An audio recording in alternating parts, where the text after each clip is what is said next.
Hello and welcome back to Exeter City, where things are continuing in very much the same kind of we might just be okay way that we were before. I'll get you caught up. I'm starting on the table, not the results, because the table shows us in 14th with a better goal difference than Sheffield United. We are 7 points clear of 18th place Brighton, who we might have lost to immediately after the end of last episode. But our expected goals against is 43. Our actual goals against, which is behind my face, 50. We have conceded 7 more goals than we are expected to have, which is a pretty hefty ratio actually. 7 in 43, yeah. It's not like 1 or 2 more, it's 7 more. We have conceded 8 from indirect free kicks. 8. I think we know where the problem in the match engine is. That's not a tactics thing, you can't stop that. You can rearrange your players on a defensive free kick all you bloody like. It's still going to them. We've also conceded the most penalties. Sounds about right, anyway, because the game keeps finding new ways to screw me over. Brighton scored 3 goals out of an XG of 1.3, fruitful 6.1 in that game, and the week that followed took the dilemma out of my hands because he got injured. Rajkovic back in goal for the one game in which we were totally outclassed actually, just as an entire team we were totally outclassed, although the only goal they scored was a penalty. In a similar way to the Wolves game earlier this season where the only goal they scored was a gift, but we were massively second best. Weirdly parallel to that game, that Leicester one, in the fact that we should have gone away with a draw even though we were definitely second best. Speaking of Wolves, 2-0. Things go slightly awry when Ross Barkley scores a worldie after 6 minutes. Never really recovered, although we weren't really out of it. It's just, yeah, deserved to lose, but not massively so. 3-3 draw with Everton, where again, we got somewhat screwed over, thanks to Eric Bailly being sent off in the 76th minute due to 2 yellow cards. Eric Bailly in that game playing the half-back role because Ahulu was out for a couple of games after serving his 10 yellow suspension. We scored 2 goals early on, they got 1 back in there. Very back and forth kind of game which involved a fairly hefty amount of rotation. Matt J had to start this particular game, and Gonda started this game as well. I'll be honest, we get so much bad luck, I'm trying to remember which goals were the bad luck goals. Double check the Everton ones, they were all good goals actually. But again, another penalty against Sheffield United, although we did actually progress against them. Obviously that penalty serving as most of Sheffield United's XG there, so it was a relatively even game when you take the penalty XG out of it. You may also notice the formation has changed slightly. We took the lead against Newcastle and a penalty and Bruno Guimaraes solved that one for them. Yeah, 90th minute. Bruno's goal is one of the nonsense goals in this run, and of course with it being a 90th minute winner, extra annoying. There's Arroyo's excellent tackle which goes straight through a bunch of players to Bruno Guimaraes. Let's just watch this nonsense one more time. Sports Interactive, sort your tackles out please, because this happens so many times. Wonderful tackles. Roy's on a yellow card. Could have been a penalty if he got that wrong. But no, he does a perfect tackle which goes straight to them. And frankly, I don't have a lot to say about Manchester City. They're Manchester City. Josh Key actually scored a wonderful goal in that. So this is how we are playing now. Barely a tweak, quite frankly. All that's happened is we've moved the attacking midfielder back and they've become the centre midfielder attack, which is effectively a shadow striker in the way they play. They get into the same kind of spaces just with a more attacking intent than the attacking midfielder was doing. And then the 2 players on either side, I've got them in Mazzala duties now, but they were effectively on centre midfielder attack before, just with stay wider. So it's kind of the same role, except they sort of hold off that little bit more and provide those angled passes to the attacking forwards and Markovic. In fact, I am going to make one more final change. And that's Brigger Johnson back into a pressing forward. I just like having that one player that's a little bit further back in the way they operate in those 2 striker roles. Just provide that little bit more of a link between the midfield and the striking force. It's a change I've made in the last couple of games and it's sort of worked out a little bit more. We can work with that one going forward, whether they want to be 2 attacking or just 1 slightly deeper. No new signings in this January window so far because we've still got no money and I can't ask for any more money. But we effectively have 2 new signings in the fact that we can now play Mirza Markovic, who is already developing very nicely in that central role. Very strong left foot, strong right foot too, so effectively 2-footed. 1 million from Vojvodina, 7.2 in the 4 games he's played so far. A breath of life in that midfield. But more crucially than Mirza Markovic is we've got a defender who can defend. Gard Arsby also got his work permit, and I also recalled him in January. He had a shocking time at Las Palmas. Don't know what was going on in La Liga. Maybe just a cultural thing. He's come back here, a defender with a 7 average rating. He got a 7.9 in the cup as well. I had to play a few players against Wimbledon. But you can see problematically, McKenna's on a 6.7. In fact, there is an argument to place Scott McKenna ahead of Zezija here because he is doing marginally better. But we're not going to do that because both fullbacks are on yellow card warning. So if we lose either of them, or even worse, both of them, I can't allow Scott McKenna to get booked as well. Because having 3 of them out would be catastrophic. So purely for administration reasons, Zezija starts. Rajkovic in goal, Martin, Zezija alongside Arsby, Arroyo right back, Aholo, just Ars on the right-hand side of the Mazzala. Love the fact we got 2 players with basically the same name. Perkins and Markovic round out that midfield, and Johnson and Rahman stay up front. They do have 19 goals between them. Our issue is at the other end. Our strikers aren't doing well enough. Like, as a newly promoted side, 10-goal strikers is what you want. One of them's already there, one of them's well on course to be doing that. Sonny Perkins is 6 this season as well, including 1 direct free kick, of course, which you saw. Babin Bansali is currently injured. He would normally start ahead of ours, as being a right-footed player. Just to develop him that little bit more, of course, he is our own player, so developing him is more imperative than playing the low knee. But his performances haven't been great, and there is a highlight from the kickoff here at the Den, of course, still playing at Millwall. I wonder if we'll sort of change where we play year on year, or if we'll just stay at the Den until we get a stadium that's worthy of the Premier League. I'm still not fully certain what the stadium situation is for Exeter right now, because I know we don't own it, I know we lease it, but I don't know if we can build it up a bit more and Ian actually scores straight away. Cool. Good to know we have a goalkeeper that can actually save things. Or not, as the case may be. So who's at fault for this one? Evan Nilsson slightly mugs off Arroyo there, and Ian Asher breaks the back line. We're not on offside trap, so I don't know why we play like we're playing the offside trap or not. Oh good, another highlight. Immediately from that kickoff. The first one went so well for us. Perkins finds Aaron Martin, who finds Johnson again. That will get to Rahman. He's not going to be in a shooting opportunity from there, but he can put it back into the box for Johnson, who really could have made that 1-1 straight away. They have Jan Sanoma in goal, who is obviously excellent. Aaron Martin again. Does get it to Johnson. I was marginally concerned that he was just going to throw it straight to Leicester there. But Rahman, well, Kyle Vickers could not be in place better to block that shot. Leicester currently with an undeserved lead, apparently, but another chance for them as Rajkovic had me concerned there.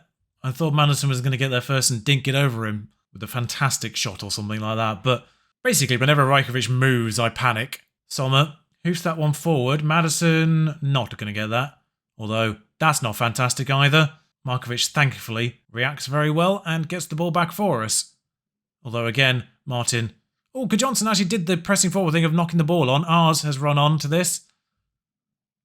Markovic has scored. He deserves that, frankly, because he was the one who sort of rescued that from being a Leicester chance in the first place.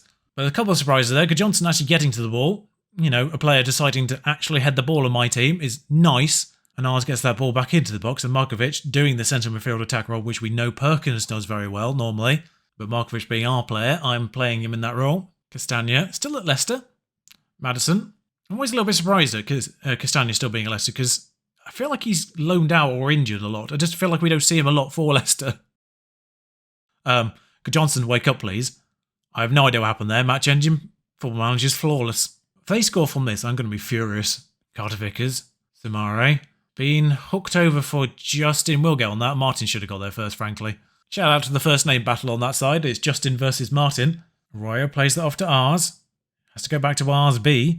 I'm almost half tempted to call midfielder Ars A. Aholu finds Markovic. He's run through again. Can't quite finish this time.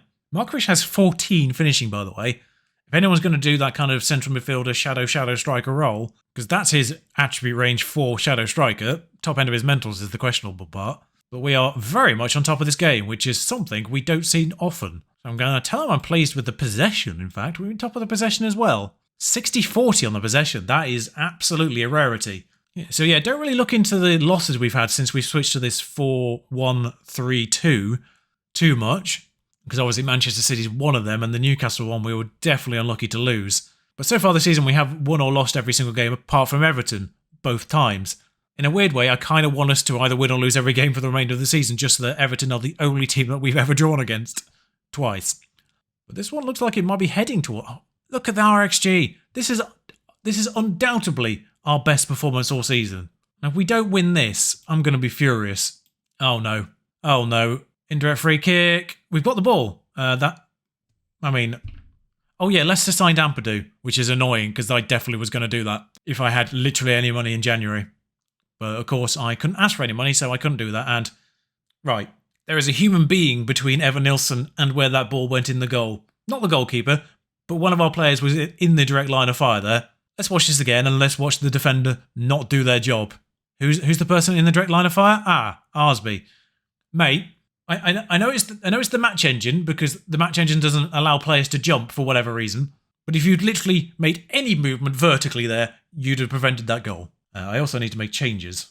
Hulu's booked again. Hulu gets booked every game. Now, they've got a late corner. Unless we break from this, we're not getting anything from this game. See, this is what annoys me. I can't get a player to pick that ball up. There's no spot that allows that to happen. There's edge of the box spots, but they don't actually stand on the edge of the box. And there's go forward spots who are all the way up here. There's no middle ground position for me to put a player in to sort of split that difference. Cool. Love the fact that none of my defenders react to that run. See, losing this is incredibly annoying because we are the better team. He's offside this time. Thank you for calling that finally. Wasted 10 seconds of our injury time there. Not calling that offside immediately, but never mind. Aaron Martin, Fernandez, late chance Markovic. Good Johnson, back to Markovic, fouled. Good Johnson continues. Rahman's not paying attention. Attacking forward my arse. Arsby gets out of that with a 7.0, so in a weird way, it's almost implying that that goal wasn't his fault. Definitely something weird with the match engine for that final goal. Because Arsby doesn't react at all. Minor admin note, by the way, I have set up my first overseas affiliate with Brno in the Czech Republic's First Division. We have an option to buy their players. I will negotiate this to be one of the youth intake versions eventually. I just didn't have that option when I asked for an affiliate in the first place. I would think it was easier to get that connection first and then develop it later on than just waste 6 months and not have this. The good news is results elsewhere haven't really gone in anyone's favour. Fulham and Brighton, the two teams sort of beneath us, drew. Burnley beat Brentford, which is odd because Brentford are doing quite well. But they stay in the bottom three. And I would love to sign players, but I don't have any money. Training facilities. Youth facilities have already improved. Training facilities are finally there. Hold a team meeting. Well, because we lost 3. There we are, problem solved, apparently.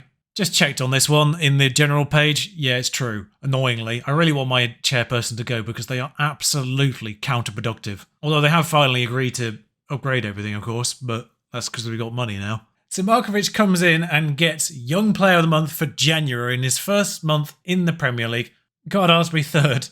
Can't ask for more from those two. So, for Leeds, deadline day has been and gone. We are going to have Alfred Gomis in goal. How's that for a curveball? Yeah, I got my board to negotiate this one because he's a better goalkeeper than Rajkovic. 6'5", has the aerial reach, has the agility. Acceleration's not great, but good reflexes, good one-on-ones, good everything really. Has been Rennes goalkeeper for a little while. He was out of contract at the end of the year, but blimey, we need a goalkeeper who can actually do goalkeeping. Gomis is in goal, Martins, Exeter, Arsby. In fact, the rest of the team is unchanged apart from Arroyo's out because of suspension. Keys in at right back. And Mansley is back as well to take over from Siva Ars. He's going to have to take the number 32 because there's no really other shirts for him. Also arrives at the perfect time because Fruchtel's out for another 3 to 4 weeks. I don't know what's happened since he's become backup, but he just gets injured all the time. Ever since I put him in the first team for those 3 games before he got injured in December, he's just come back from injury, got injured again. It's like he saw the Premier League and didn't want to actually be a part of it. What's fascinating is despite the fact that Gomis is regarded as a 3.5-star goalkeeper for our squad, he's still regarded as a good championship goalkeeper. Bit harsh for a player that I think has actually played in the Champions League. Shackleton whips this ball in and, oh good, we can't do headers still. Leads the bottom of the table. Yep, that's excellent. Cool. So Josh Key there, not doing defending, are we? This is good play so far from the kickoff. Zeziger. Less good play. We still got the ball, thankfully, so that momentary movement back towards the goalkeeper is seemingly irrelevant as we are pressing once again in their third.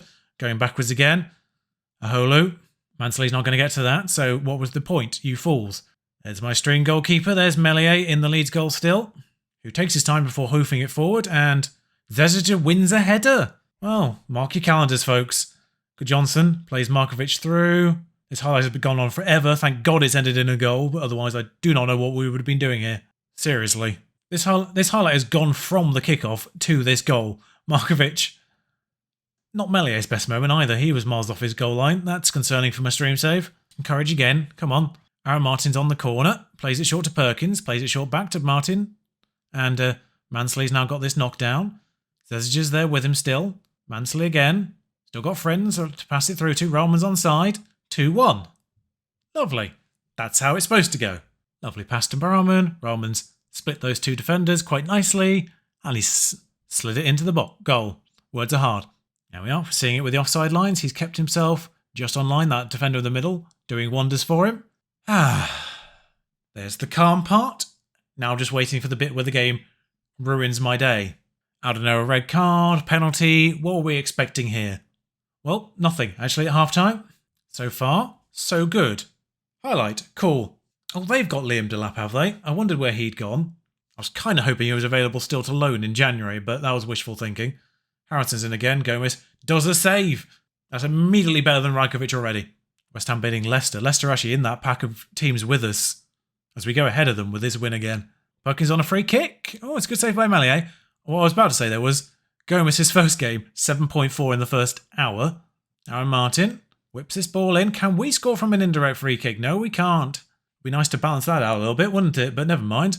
Meslier hooted up the pitch. Delap wins the header. There's an offside being flagged, but Johnson's going to get to this first, so we won't have that offside. Thank you very much. Perkins, Rahman. Oh, they've missed their header. Rahman does actually really well considering the chance. And, well, that's a penalty. In case you're wondering, that's Mo Camara, not Maddie Kamara, who we have on stream as well. Shackleton whips this ball in. We've won a header. So it's still concerning there's more highlight. Ah, yes, we've just let that one go through, haven't we? Still work to be done there. Good work from Arsby on that one, and then just decides that's enough defending for now. Well, actually that could be more Zezige's fault, who is inexplicably behind the only man who could actually get that ball. Perkins is knackered once more. Fernandez comes on there. I am actually training him in that role, just in case you're wondering. Wefu comes on that right-hand side. Josh Key's on a 6.4. What do we do here? We do have Eric Bailly, but he's not really a right-back. Just in case that 6.4 is more for defensive actions than offensive actions, but Bailly comes on at right-back just to try and shore that up defensively. Oh, cool. 91st minute of the game, we've got a highlight. Right, we know where this is going, don't we? Although Fernandez plays Markovic in. He's got a player in the middle. Roman couldn't miss. It's being referred to the goalkeeper, but he's obviously onside because he was behind the ball, let alone the defence. So it's not a question of whether or not he's behind the defender. It's a question of whether he's ahead of the ball, which he definitely wasn't because Markovic passed backwards there.